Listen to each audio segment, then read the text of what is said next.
Hello friends, AmyR here with Prairie Paper and Ink with a couple of cards using Honeybee Stamps Market Cart Builder wafer die set.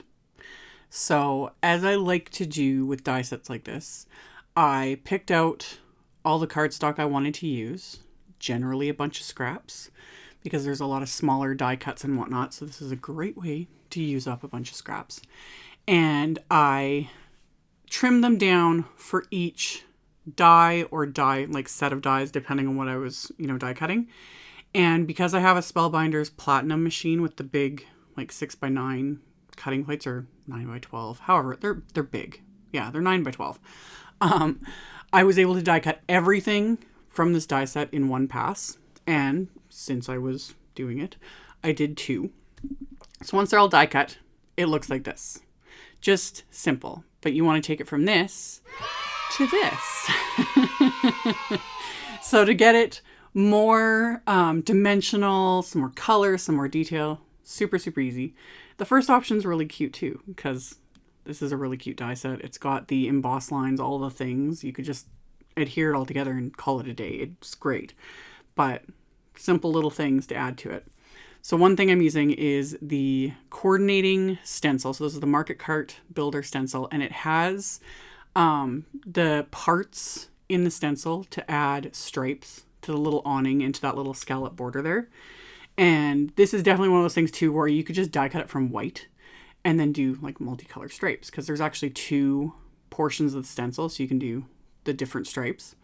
There is little etch lines. I don't know if you can see it on screen, but there's little etch lines to make it even easier to like line everything up.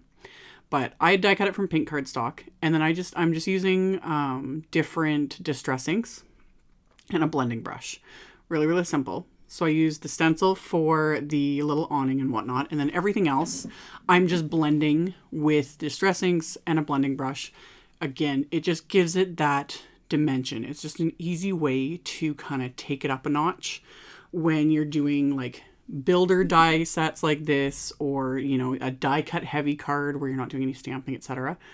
Adding a bit of ink blending, that sort of a thing. You could also use markers instead. Just anything like that to add that little bit of dimension makes a huge difference. So I did the same thing with like the cart base. I used some post-it tape just to mask off like the handle and the little base sort of leg. And then the part along the top there, I didn't mask it off because it's going to get adhered over with the little awning anyway, so it doesn't matter. But I added a bit of pine needles distress ink to that. Just again, it gives it that dimension. So then it's just a matter of adhering it. Again, super simple. Honeybee also has a graphic that shows how this all is meant to go together. I love that. Anything to make it easier. I'm a very visual person. I'll look at like, a die set, like just the dies, and I have a hard time visualizing it. But then when you see it put together, that sort of a thing, it's like, oh, exactly. And that's what this one's like. It comes together so easily. Like, if I can do it, anybody can do it. So that's what I did. I just went along and started adhering everything. Super, super simple. You can kind of do whatever you want. How you decide to adhere it, you can choose which ones are little florals to use. You can build them up even more if you wanted, do double layers or put little like foam squares behind them. Anything. Like, the sky's the limit. I kept everything pretty simple, other than the ink blending, and then I adhered it all with just dabs of Honeybee's precision glue. Like the wheel spokes, that wafer die I die cut from some silver metallic like foil cardstock. So you've got that nice little bit of shine.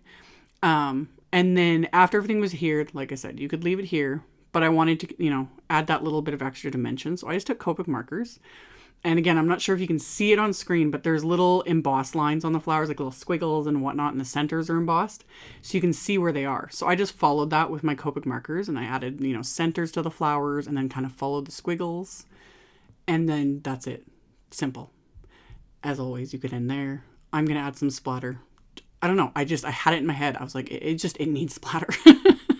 So I took a little bit of just white gouache, put it in my little palette, watered it down a bit to get it a bit more liquidy, and then I just splattered it. Now, if you're not comfortable with splatter, another option to add a little more like dimension and whatnot is to just take a like white gel pen, and you could add some little highlights here and there, some little dots here and there, like little dots to the flowers, little highlights to, you know, the awning, etc. That would look really, really cute, and that definitely gives you a lot more control. But anyone who knows me and watches my videos knows I love splatter. I love it. And I feel like I haven't done it in a while, so this just had to get splattered. It's like I needed my fix. So anyhow, splattered it, let it dry. And then for my sentiments, I actually pulled out this older honeybee die cut set. This is the Bloom die cut. It goes perfectly, of course. And I die cut the word 3 times from white cardstock, and I'm stacking them together with the precision glue. And then I cut out the first outline from vellum. I'm not going to use the wider outline for this. The vellum just helps the word to stand out a little bit more, but it's not going to completely cover everything. So you'll still be able to see some of the details of the little cart behind it. And then off screen, I used a coordinating stamp set and white heat embossed a couple of the sentiments onto black cardstock and trimmed it down. And then I also cut into some of my honeybee pattern paper. I've raved about their pattern paper since they started doing it. I love it, and I hoard it really bad. Like I love it so much. The colors and the designs are fabulous, and I have a really hard time using it.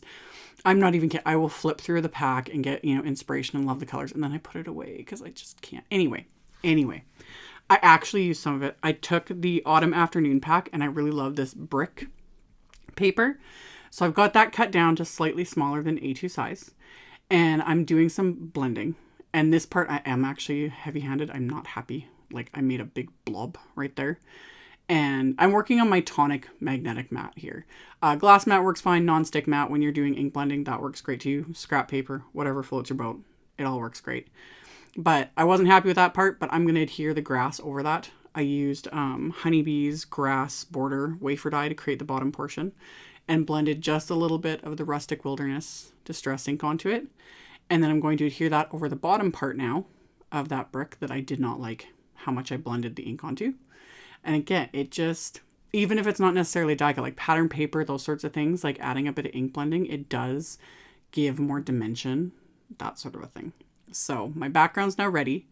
I've put foam tape on the back of my little market cart, and I actually just trimmed a really thin piece of foam tape and then took off the backing so that I can use it's super flexible, and just bent it along that little bottom portion of the wheel so that that's also, you know, stabilized with that little bit of foam tape. And then I'm going to adhere this to my little background. So the foam tape, just again, it gives it that little bit of dimension without adding too much bulk. And then with the die cut sentiment, I'm applying the precision glue, just little dots of it, right behind the actual word, because I don't want that oozing out and showing through the vellum.